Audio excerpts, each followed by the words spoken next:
Welcome back, everybody. I really appreciate you being here.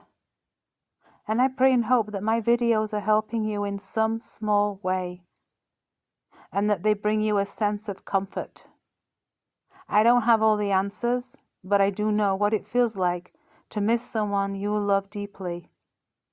I think just being understood makes grief a little easier because grief can be consuming and heavy. Sometimes you feel like you're engulfed in a heavy, dark cloud. In my last video, I talked about a sign we received from Eliana when she played the trumpet. I remember how heavy the energy was that day. I remember it so clearly you could cut it with a knife.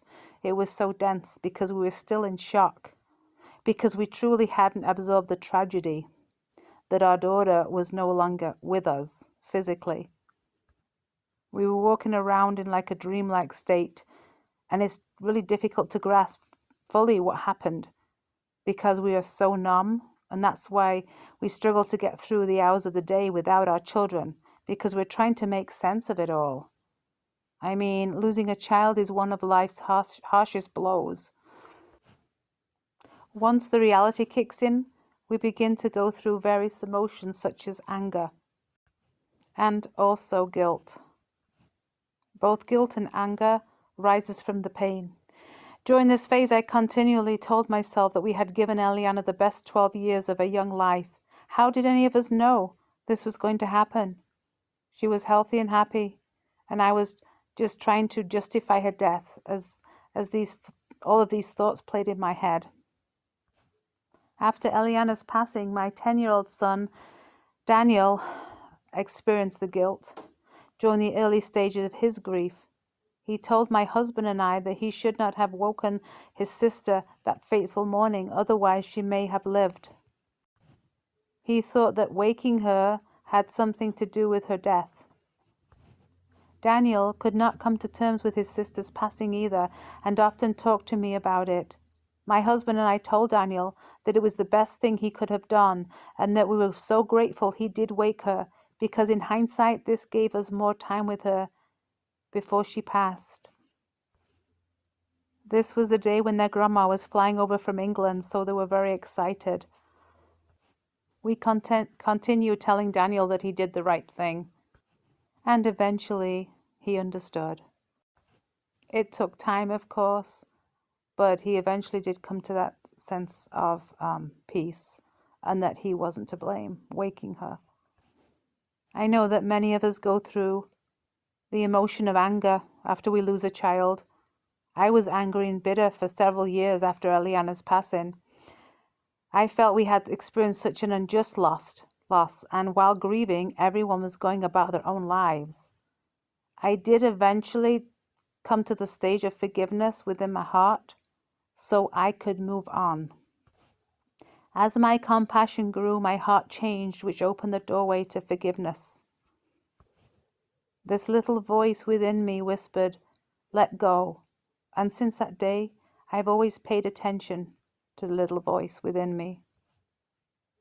Our rage often reflects towards blaming God and even friends, family, and strangers. We often experience the feeling of such an unjust loss. Why does this have to happen to me? Why not someone else? This anger stays with us, but in time it does soften. I know my anger softened as the years went on. I believe that we learn to move forward, otherwise we aren't moving on. We tend to direct our anger and bitterness towards other people, but anger often magnifies everything, because not only are we grieving the loss of our loved one, but also we are letting the anger take over. We often go back and forth playing the events in our minds, and we cling on desperately, trying to make light of everything. We begin to feel lonely, empty, and sad. We become lost and cannot come to terms with the loss. I remember many times feeling empty. And when a person is no longer, or a loved one, a child, is no longer physically present in our lives, we find it difficult adapting to their absence. And we begin to look for answers externally. but we must look for answers internally. I believe connecting within comforts us and gives us peace. I spent hours and hours sitting alone and really connecting within. And I did find the answers I needed, because we must not let the world pull us away from this inner light within us, because we cannot really go on. This loneliness and emptiness will fade in time once we search for the truth by looking within. Sadness will always continue. However, the reality of the loss begins to unfold so we can move on in our grief.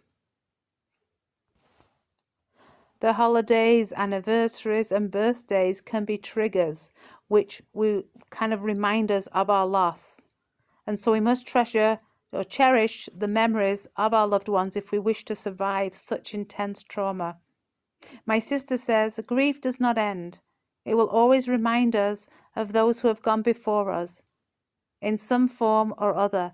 But this is a good thing, because grief keeps us soft and supple inside. We are building a foundation towards strength, wisdom, and empathy and understanding. So grief does not stop, it just becomes more manageable over time. Imagine never going through sadness and heartache. You would feel a brittleness inside, which would be 1,000 times worse. Tears are natural and necessary and help wash away the pain. We must not give up no matter what life throws at us, because grief does make us stronger. It's been 15 years since Eliana passed away, and I have noticed this empty dark hole within does begin to heal as we fill it with love. I do believe the greatest feeling of acceptance, coming to a peace, is knowing that our loved ones are with us. Grief will always walk alongside of us, but it does get lighter in time. It doesn't disappear, it just changes. And we learn to live with it, we learn to carry it. And one day you will be able to breathe again. Thank you for listening. And please take care of yourselves, and God bless.